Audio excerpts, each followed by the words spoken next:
Bonjour, Anin. Organization names in the cause. My name is Clifford Skinaway, also known as Chief One of the VII.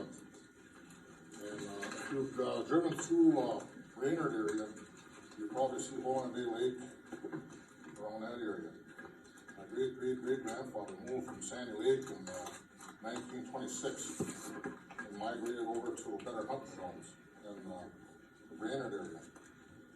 And he was a principal chief that signed away millions of acres of land in Minnesota, which people probably walk on right now.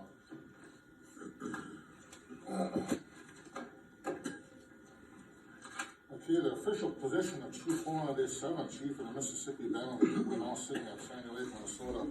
Chief One of the Clifford Skinaway is a hereditary son of Chief One of the a primary signatory of the 1837 treaty and a leader of whom the original document was entrusted. Chief Holland has felt the injustice of the government's abrogation of treaties as his people and even himself had been forced into the Mille Lacs Band of the Ojibwe against their will and without a due process vote as it was required by the 1934 Indian Organization Act. The present treaty agreement between the state of Minnesota and the Mille Lacs Band is just another instance of the government taking away long-standing treaty rights without even conferring with the groups whose rights and treaty was supposed to protect. Chief Holland is against the so-called negotiated settlement for the following reasons. Number one, the Treaty of 1837 was between the government of the United States and 13 signatory chiefs. It cannot be modified by negotiations between the state of Minnesota, which was not even a state in 1837. And one specified band which does not represent all the bands which were signatories to the original treaty. Two, after the many injustices the Minnesota Ojibwe have suffered, the only protections left are the rights contained in the treaties by the government. The children and grandchildren of Chief Holland and all the Minnesota Ojibwe should have these rights protected and preserved to ensure their future sovereignty. Chief Holland and his people have lived in peace with the state of Minnesota, sportsmen and landowners for generations. As the first conservationists, the Anishinaabe have always sought to preserve the natural environment entrusted to them. Chief Holland sees no purpose in spearfishing and netting on Mille Lacs Lake, especially at the risk of causing bad blood between the Ojibwe and non-Indians. He does not wish to injure the businesses of non-Indians, many of whom he calls friends. There is more than appears on the surface with this proposed settlement. There are special interests hard at work serving their own welfare and not necessarily the needs and concerns of the majority of the 36,000 Ojibwe living in Minnesota. High-powered public relations firms are employed to create a clever strategy of lobbying social action groups such as the Joint Legislative Coalition, the League of Women Voters, and others by playing on the guilt of past treaty violations and the fear of violence if the settlement isn't agreed to. It is unfortunate that these often well-meaning groups don't hear the voices of the forgotten ones, the ones who wish to preserve their rights and live in peace, the ones whose voices are not amplified by the power of casino millions. There is a feeling of deception and misrepresentation being shared by thousands of members of Minnesota Ojibwe as the state attempts to nullify the just declarations of the 1837 treaty. Chief Holland and his people will once again be discriminated against and shuffled off into a corner where their just concerns will not interfere with the desires of the white government to erode the rights and sovereignty of the Anishinaabe. Chief Holland does not want to abrogate the 1837 treaty, but wants to keep his and his people's rights and to preserve them for future generations so that all people, Indian and non-Indian, can live in peace and prosperity. Please vote against the proposed settlement.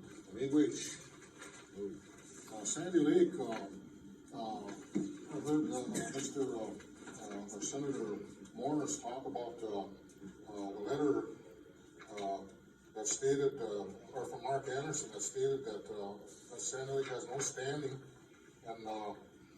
in this agreement. Sandy Lake had signed 10 treaties since 1825 all the way up to 1867 as a sovereign nation. And there come the Nelson Act in 1889 that Mille Lacs had signed, that Leech Lake had signed, that sent many Indians over to White or Indian reservation. And My friend here in Hedman, Dale Hanks, is one of them. And we had not, at that time, when the race commission came around to get signatures for these people to vote to White Earth,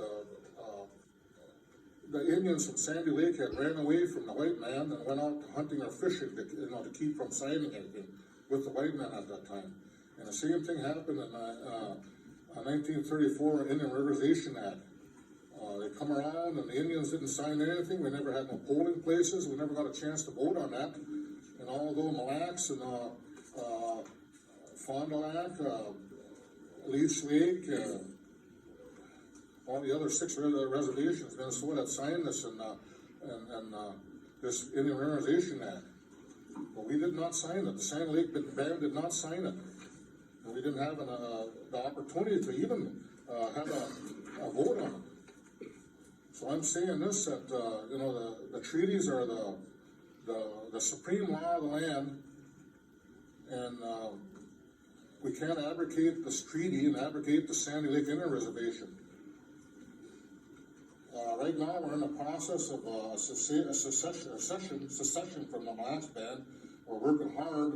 I've got a lobbyist in Washington, D.C., working on it, and I've got some attorneys on that, and we should hear something hopefully this year with the state legislature or with the Bureau of Indian Affairs. As you know, we've got a new people coming into office now since Clinton won the election and all that. So we've got to almost start over again, and we're starting new things and talking to different new people now. So it's hard. With that, I guess. I'll just leave it to the questions.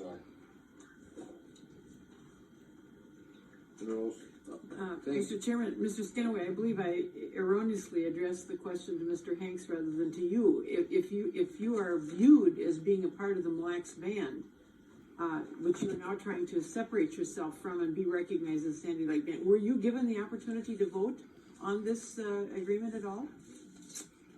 Yes, but Mille Lacs never came around. In fact, even the urban people said there was not enough time. They didn't hear, the vote, their vote. And I've got a couple cousins that live in McGregor in the same town where I'm 17 miles north of. They didn't even know anything about a vote. So it really isn't. It doesn't come out and tell you too much of what's happening. It's been hush hush behind closed doors, and all of a sudden here it moves forward. And that's the way. It's been done by the Mille Lacs Band in the past, is to get their votes. People are asleep and they'll vote. Thank you.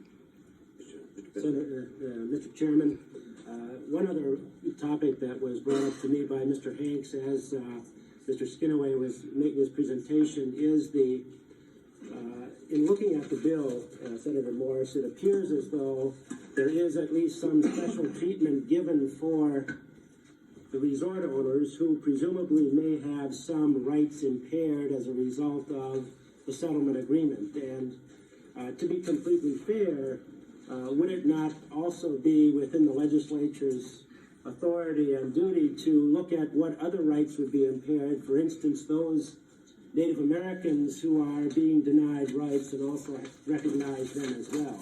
And it just appears to be, at least from the bill, that it recognizes the rights of resort owners, but it does not recognize or even attempt to deal with rights of other tribes that may have a claim on that on those same rights.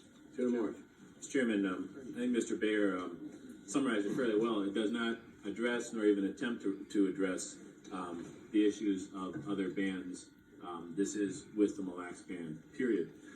And I would just like to go back briefly to something Mr. Bayer said earlier, and that was, I believe the quote was that this legislation will criminalize Mr. Hanks, because if he goes down and decides to do netting or spearing in the treaty fishing zone, that he would be arrested. Correct? I don't think I said netting or spearing, but I think any angling, okay. any angling would be adequate. You don't even have to go to netting or spearing, just angling. Okay. And Mr. Bayer, what happens today if Mr. Hanks goes and does that option? I don't know. exercise that out. I don't know Senator Boss. Well, I'll tell you what'll happen. He'll be arrested. So this bill does not in any way criminalize anybody who's not currently. It does not increase the penalties on Mr. Hanks. What you've got the logic a little